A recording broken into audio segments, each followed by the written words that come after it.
ప్రస్తుతం అసెంబ్లీ సమావేశాలు అయితే చాలా జోరుగా జరుగుతున్నాయి. ఈ అసెంబ్లీ సమావేశాల్లో వైసీపీ లేకపోవడం కొంత కొరతనైతే ఏర్పాటు చేసింది.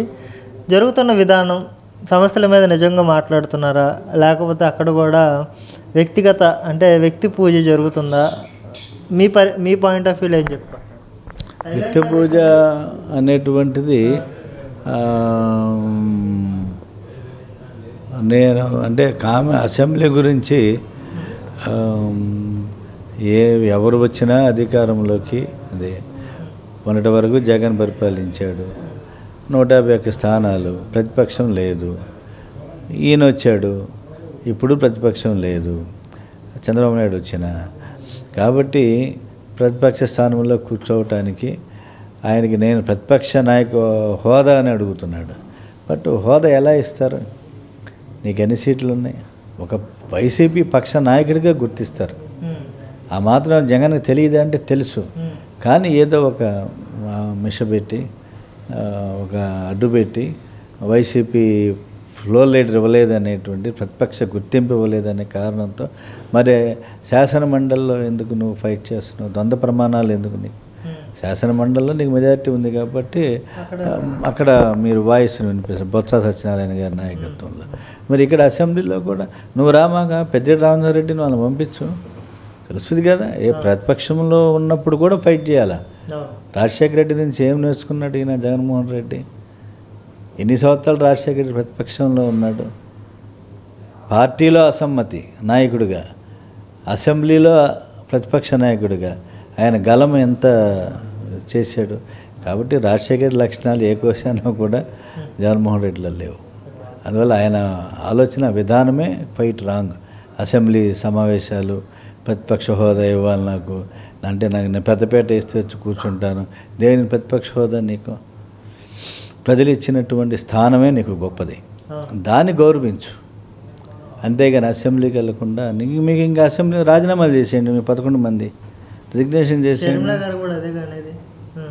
ఆవిడ ఏముందో నాకు తెలియదు, నేనైతే అదే ఎందుకు రాజీనామాలు చేసేయండి శుభ్రంగా.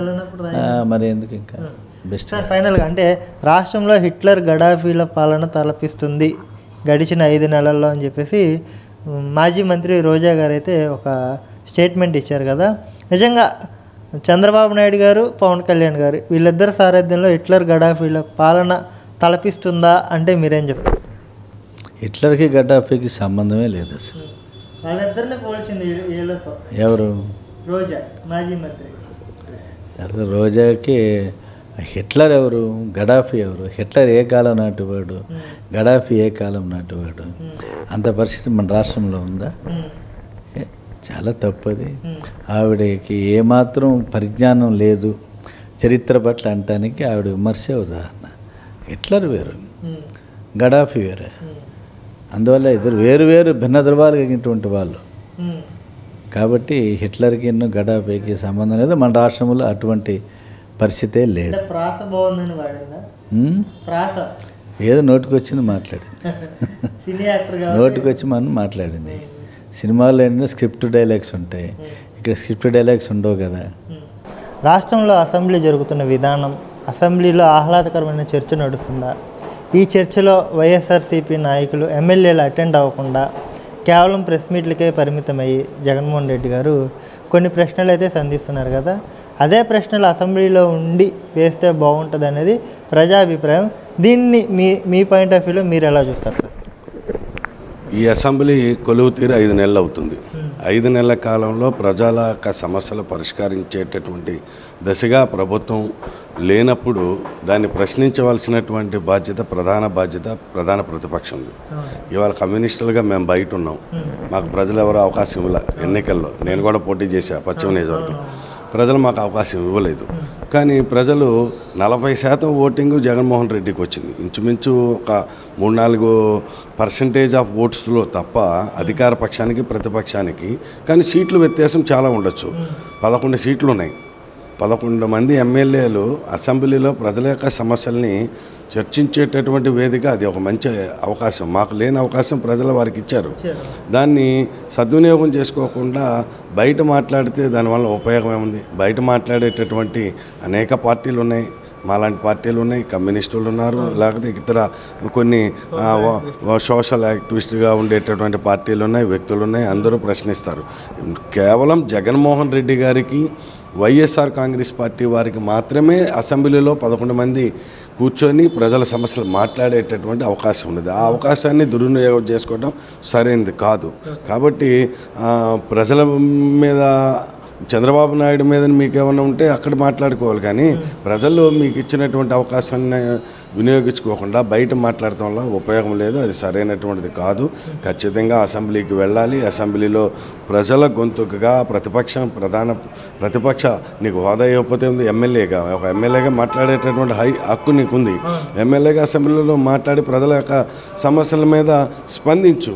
దానికి బయట కూడా నీకు ప్రజల నుంచి మద్దతు వస్తుంది. అది లేకుండా మానేయటం, అసెంబ్లీకి వెళ్లకుండా ఉండటం అనేది ప్రజలు నీకు ఇచ్చిన అవకాశాన్ని దుర్వినియోగం చేసుకోవటం.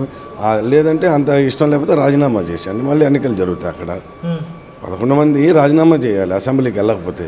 అసెంబ్లీకి వెళ్లకుండా ఎమ్మెల్యేలకి పదవి పెట్టుకొని బయట మాట్లాడేటటువంటి విధానం సరైనటువంటి కాదు. ఇంకో పక్క అంటే పదే 40% ప్రజలు మా వైపు కూడా ఉన్నారు, వాళ్ళ తరపున ప్రశ్నించాల్సిన బాధ్యత మా వైపు ఉంది అన్నట్టుగా చెప్పుకొస్తారు కదా.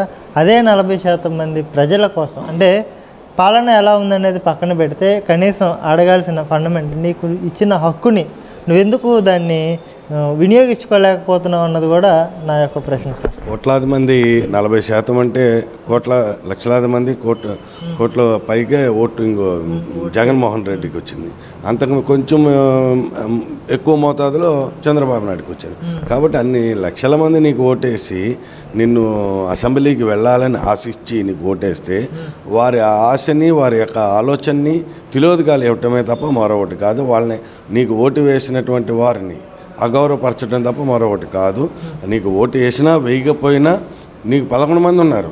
కథమావుళ్ళు ఓడిపోయిన 11 మంది ఉన్నారు. 11 మంది వెళ్ళి ఓడిపోయిన వారి తరపున నువ్వు మాట్లాడాల్సినటువంటి అవకాశం నీకు ఇస్తే ఆ అవకాశాన్ని వదిలేసుకొని బయట మేము అలాంటి వాళ్ళు మాట్లాడేటటువంటి దానికి చాలామంది బయట మాట్లాడతారు. అది కాదు, వేదికలో మాట్లాడాలి. ఆ వేదికలో నిలదీసి ప్రజల సమస్యల మీద నువ్వు పోరాటం చేస్తే నీకు మరొకసారి ప్రజల్లో అవకాశం వస్తుంది, ప్రజల్లో కూడా నీ పట్ల విశ్వాసం పెరుగుతుంది. అది మానేసి నువ్వు ఈ రకంగా అసెంబ్లీని వెళ్లకుండా ఉండటం సరైనటువంటిది కాదు. ఖచ్చితంగా అసెంబ్లీకి జగన్మోహన్ రెడ్డి పాల్గొవాలి. ప్రజల సమస్యలు ప్రతిపక్షంగా మాట్లాడితేనే దానికి నువ్వు ప్రజల్ని గౌరవించిన వాడు అవుతావు. చెప్పండి సార్, రెడ్ షర్ట్ వాలంటీర్స్ పేరుతో ఒక పెద్ద కార్యక్రమానికి అయితే శ్రీకారం చుట్టారు. స్వతంత్ర ఉద్యమంలో కూడా చాలా కీలకంగా ఆ రోజున వాళ్ళు పనిచేయడం జరిగింది కదా.